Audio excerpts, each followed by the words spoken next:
lui donnait beaucoup à manger la viande de porc, en rêve la viande de porc. Et quand elle se réveillait physiquement, il y avait des fibres de viande dans ses dents.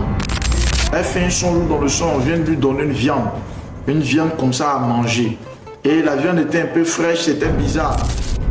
Shalom, shalom, soyez bénis du Seigneur. Écoutez ce témoignage, c'est ce qu'on appelle les consommations spirituelles. Il y a une jeune sœur qui avait vécu une expérience très étrange qu'elle a négligée.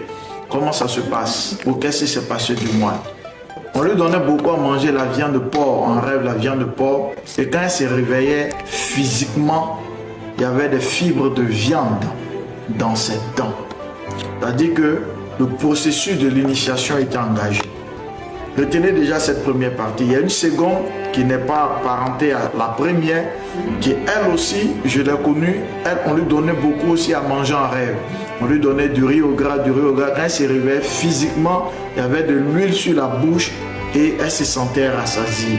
Et il arrivait même que quand elle partait à l'école, c'est comme si sa grand-mère lui apparaissait dans la rue et elle tombait, elle perdait connaissance. Ça fait une deuxième expérience. La troisième et la dernière expérience, pour que vous compreniez le sens de ce témoignage, une jeune sœur aussi à l'église, elle est en train de faire ses papiers pour voyager. Et pendant l'attente ou dans le processus de papier, elle fait un son lourd dans le son, on vient de lui donner une viande comme ça à manger. Et la viande était un peu fraîche, c'était bizarre. Mais dans le rêve, la viande, elle a pu faire rentrer la viande dans la bouche. Mais elle s'est dit non, mais ce n'est pas normal. Elle a fait ressortir la viande, elle a commencé à cracher, elle s'est réveillée avec ça. Quand elle s'est réveillée, il était pratiquement matin, vers 5h, 6h. Et elle a commencé à prier. En même temps, elle a pris un moment de jeûne. Mais quand elle a pris le moment de jeûne, et qu'elle a commencé elle a vomi toute la journée, elle s'est affaiblie. Elle vomit, elle fait la diarrhée, elle vomit, elle fait la diarrhée. Malgré qu'elle n'avait pas même pu avaler. Simplement, c'est rentré dans la bouche, elle a jeté. Voici ce qui a commencé à se passer. Et au même moment où elle a fait le songe, c'est-à-dire que la même journée, il y a quelque chose qui s'est passé concernant ces documents.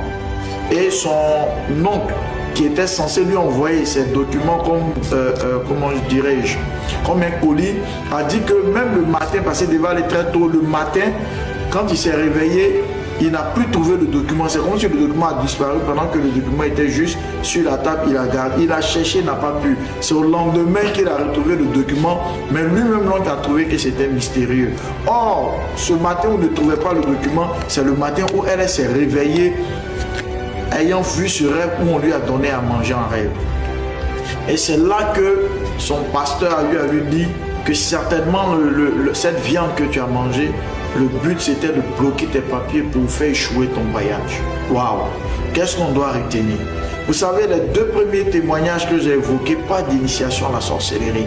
Mais le second, ça ne parle pas de la sorcellerie. Et j'ai mis ces trois tableaux pour vous faire comprendre que manger en rêve n'est pas seulement initier quelqu'un en sorcellerie. Je vais vous donner au moins 3 sens de manger en rêve. Quand on te donne à manger en rêve, la première chose souvent, ça peut être une tentative d'initiation. La seconde chose, ils savent qu'ils ne peuvent pas vous initier parce que vous êtes dans le Seigneur.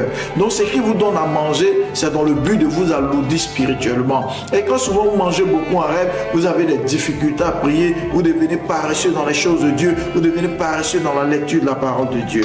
Troisième chose, quand on vous donne souvent à manger en rêve, c'est souvent le fait qu'on veut vous donner une maladie.